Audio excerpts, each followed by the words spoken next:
Há 15 dias atrás, o presidente do Banco Central do Brasil, Ilan Gutfein, anunciou em 31 de março último a criação da taxa de longo prazo, TLP, que substituirá gradativamente a taxa de juros de longo prazo, TJLP, como referência de cálculo dos juros dos empréstimos concedidos pelo BNDES.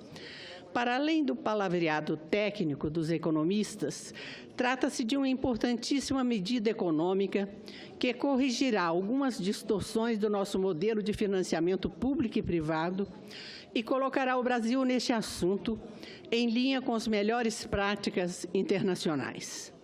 A TJLP é definida pelo Conselho Monetário Nacional e serve como referência para empréstimos do BNDES ao setor produtivo.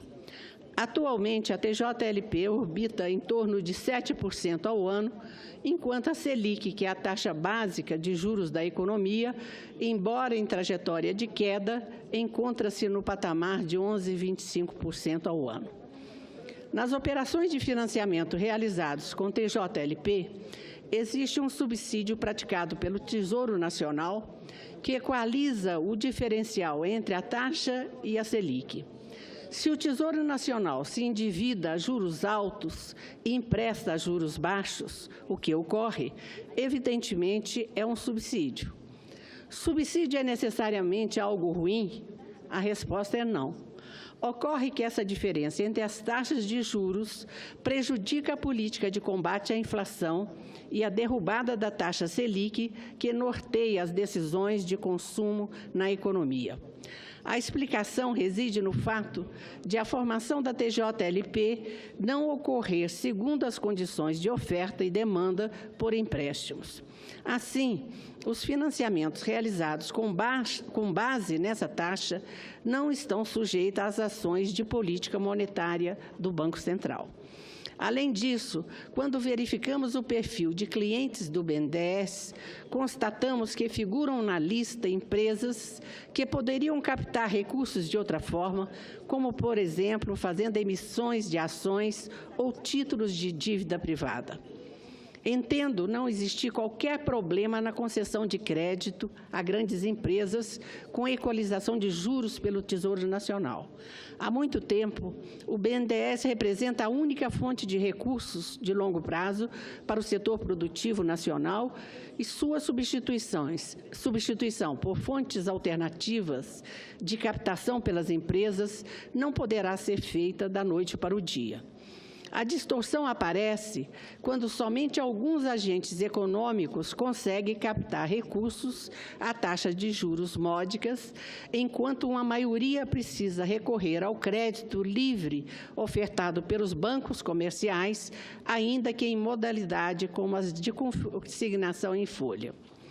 A diferença entre taxas de juros de mercado e as taxas com alguma parcela de subsídio embutida é paga por quem financia o governo, isto é, a massa de contribuintes que honram pontualmente os seus tributos.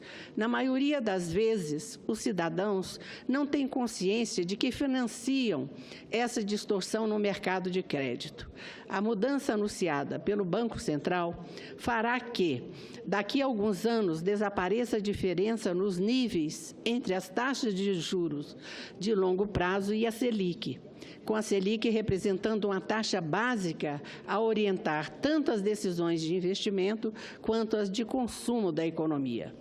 Não haverá qualquer movimento abrupto. O prazo de convergência da TJLP para a TLP será de 5 anos e o início do processo começará em 2018. O estoque de contratos existentes que foram firmados de acordo com as regras atuais permanecerá indexado pela TJLP. O Banco Central continuará divulgando os valores da TJLP antiga nos próximos 20 anos, de forma a atualizar os contratos anteriores de acordo com a sistemática em que foram assinados. Ao fim de longo processo de transição, entretanto, muitas mudanças benéficas serão percebidas pelo mercado e pelos cidadãos. A primeira consiste no aumento da potência da política monetária. Isto é, o trabalho do Banco Central no combate à inflação será facilitado. Atualmente, a calibração da Selic como instrumento de combate à inflação tem eficácia limitada, visto que os juros básicos só atingem parte do mercado de crédito, deixando de fora os contratos vinculados à TJLP. Com a nova metodologia de cálculo da taxa de juros de longo prazo da economia, todo o mercado de crédito se submeterá às mesmas regras e, em situações de surto inflacionário, o Banco Central precisará aumentar menos a taxa básica de juros da economia para obter os mesmos efeitos que hoje só são atingidos com altas doses do remédio. Com mais gente se submetendo às mesmas regras, medidas de austeridade podem ser menos gravosas, o que beneficia todo o conjunto da sociedade. Outra melhora evidente é a participação dos bancos privados nos financiamentos de longo prazo. O modelo atualmente vigente praticamente inviabiliza a participação dessas instituições no financiamento do setor produtivo no país. A nova política desafogará gradualmente o BNDES, o Banco do Brasil e a Caixa Econômica Federal, permitindo que novos atores passem a financiar os investimentos, as taxas de juros competitivas, liberando os bancos públicos para conceder crédito mais barato aos tomadores que mais necessitam dos recursos. Ou ainda, os bancos públicos poderão destinar uma proporção maior de recursos a projetos de maior retorno social, os quais não obteriam recursos sem o subsídio governamental, como o saneamento, por exemplo. Haverá ainda a possibilidade de o BNDES repassar seus empréstimos para outras instituições, operação conhecida como securitização. A securitização só é possível quando o banco público e o banco privado se orientam pelas mesmas taxas de juros. Ao longo do tempo, os efeitos dessa nova metodologia de cálculo da taxa de juros de longo prazo produzirão uma melhora na alocação de recursos na economia, o que, por sua vez, tenderá a proporcionar uma elevação da participação do investimento no PIB e facilitação do trabalho do Banco Central no controle da inflação. Será, sem dúvida, uma enorme contribuição para a redução estrutural da taxa de juros em nosso país. Estamos, em suma, diante de um momento ímpar na política econômica brasileira.